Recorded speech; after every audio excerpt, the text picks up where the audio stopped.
এবার ময়নায় NIA BJP নেতার মৃত্যুর তদন্তে এনআইএ গত বছর মৃত্যু হয়েছিল বিজয় কৃষ্ণ ভূঁইয়া বিজেপি নেতা, তাকে পিটিয়ে খুন করা হয়। বিস্তারিত জানবো, কথা বলবো প্রতিনিধি সুজিত ভৌমিকের সঙ্গে। সুজিত, ভোটের মুখে গতকাল ছিল 60 লোকসভা কেন্দ্রের সিবিআই তদন্ত, আর আজকে যেটা দেখা গেল ময়নার ঘটনা তমলুক লোকসভা কেন্দ্রে, সেখানে কিনা আজকে এনআইএ টিম ঢুকেছেন এবং সেখানে তারা ঘটনাস্থল যেখানে বাগচায় ঘটনা ঘটেছিল সেখানে যেমন গিয়েছেন, এলাকার মানুষের সঙ্গে কথা বলেছেন এবং তা জানতে পারা যাচ্ছে একবারে তমলুক লোকসভা এলাকার তৃণমূলের ময়না এবং তমলুক মিলে বেশ কয়েকজন এবার পরিচিত মুখ তৃণমূল নেতার নামে কিন্তু ইতিমধ্যেই অভিযোগ যেটা এনআইএ থেকে করা হয়েছে এবং সেই তালিকায় সোমেন মহাপাত্র, শেখ শাহজাহান যিনি ময়না পঞ্চায়েত সমিতির সভাপতি তার নামও যেমন রয়েছে, তেমন প্রাক্তন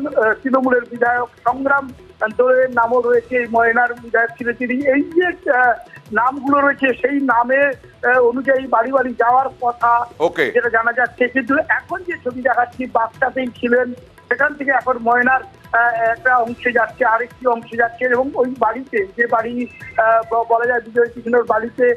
বিজয় কৃষ্ণ ভূঁইয়া কবে খুন হয়েছিলেন?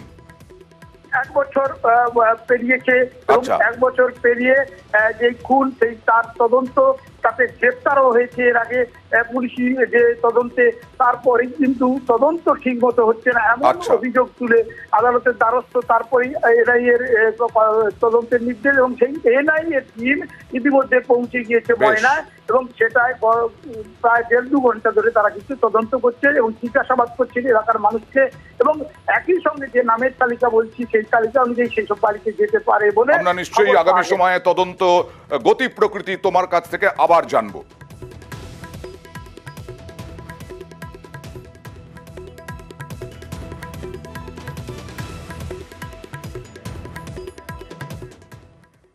ভোটের দিন কিছু হলো না, কিন্তু ভোটের পর উত্তপ্ত মুর্শিদাবাদ। সালারে বোমাবাজি, জানা যাচ্ছে তৃণমূলের গোষ্ঠীদ্বন্দ্বের অভিযোগ। সালারে বোমাবাজিতে জখম কে? পুলিশই জখম। কথা বলবো প্রতিনিধি প্রণবের সঙ্গে। প্রণব, কি ঘটনা ঘটেছে, কখন ঘটেছে? দেখো, আজকে সকালবেলাতেই তৃণমূলের যিনি প্রাক্তন সভাপতি, ব্লক সভাপতি ছিলেন আজহারউদ্দিন ওরফে সিজার, তার বাড়িতেই তোমার বেশ কিছু তৃণমূল আশ্রিত দুষ্কৃতীরাই বোমা ছোড়ে বলে কিন্তু অভিযোগ। এবং তৃণমূলের বর্তমান পর্যায়ে যে ব্লক সভাপতি রয়েছেন সালারের মুস্তাফিজুর রহমানের সঙ্গে এই সিজারের কিন্তু বিবাদ দীর্ঘদিনের এবং একাধিকবার এই নিয়ে দুই গোষ্ঠীর মধ্যে সংঘর্ষও হয়।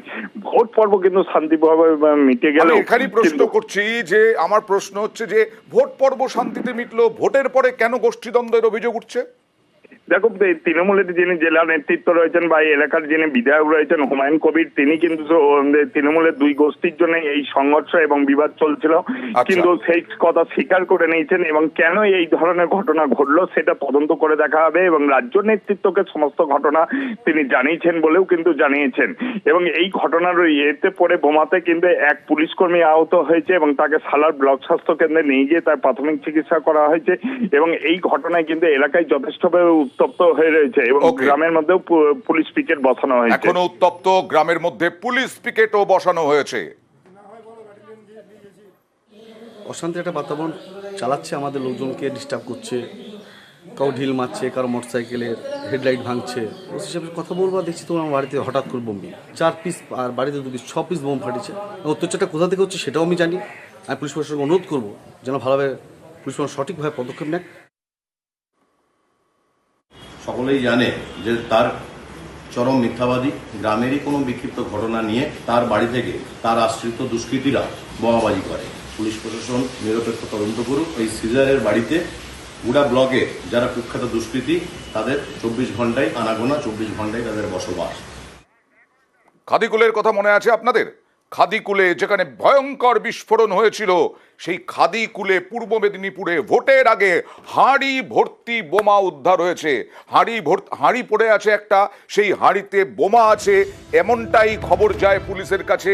তারপরে মুখ বন্ধ হাঁড়িতে যে মজুত বোমা, সেটা পুলিশ গিয়ে উদ্ধার করে সেই মজুত বোমা পূর্ব মেদিনীপুরের এগরায়। কথা বলবো প্রতিনিধি পঙ্কজের সঙ্গে। পঙ্কজ, কারা রেখেছিল, কিভাবে রেখেছিল, কি উদ্দেশ্য ছিল, এসব কিছু জানা যাচ্ছে পুলিশ সূত্রে?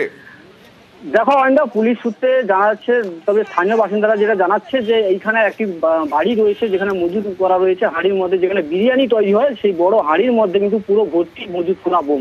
দেখো তুমি জানো যে খাদিকুল যে ভানুবাগের যে বাজিকর ভানুবাগ, যেখানে বাজি কারখানায় বিস্ফোরণ হয়ে 9 জনের প্রায় মৃত্যু হয়েছিল, সেই ঘটনা পরে কিন্তু শান্তি ছিল এলাকা। তারপরে আজকে যেখানে দেখা গেল যে বাড়ির মধ্যে মজুদ করা রাখা রয়েছে যে বিরিয়ানি হাঁড়ির মধ্যে মজুদ করা বোমা। স্থানীয় বাসিন্দা দেখতে পেয়ে কিন্তু পুলিশকে খবর দেয়। পুলিশ যেটা জানাচ্ছেন যে যেখানে যে বোমা রয়েছে তবে বোম স্কোয়াড হলেই বোমটা উদ্ধার হবে। তবে স্থানীয় বাসিন্দাদের অভিযোগ যে এখানে যে মজুদ করা বোমা রয়েছে সেখানে কিন্তু তৃণমূল কর্মীর বাড়ির পিছনেই কিন্তু মজুদ করা রয়েছে এই বোমা। এই নিয়েই কিন্তু যথেষ্ট উত্তেজনা রয়েছে, পুলিশকে ঘিরে বিক্ষোভ দেখাচ্ছে স্থানীয় বাসিন্দারা। তাদের দাবি যে এতদিন কোনো সন্ত্রাস ছিল না, ভোটের মুহূর্তে আবার কেন এইরকম সন্ত্রাস, সেই এলাকায় যে এত মজুদ করা বোমা উদ্ধার হয়েছে এই নিয়ে কিন্তু যথেষ্ট উত্তেজনা রয়েছে। অবশ্যই এই নিয়ে রাজনৈতিক চাপানুতরও থাকবে, কারণ আগামী সময়ে আর কয়েকদিন পরেই তো ভোট।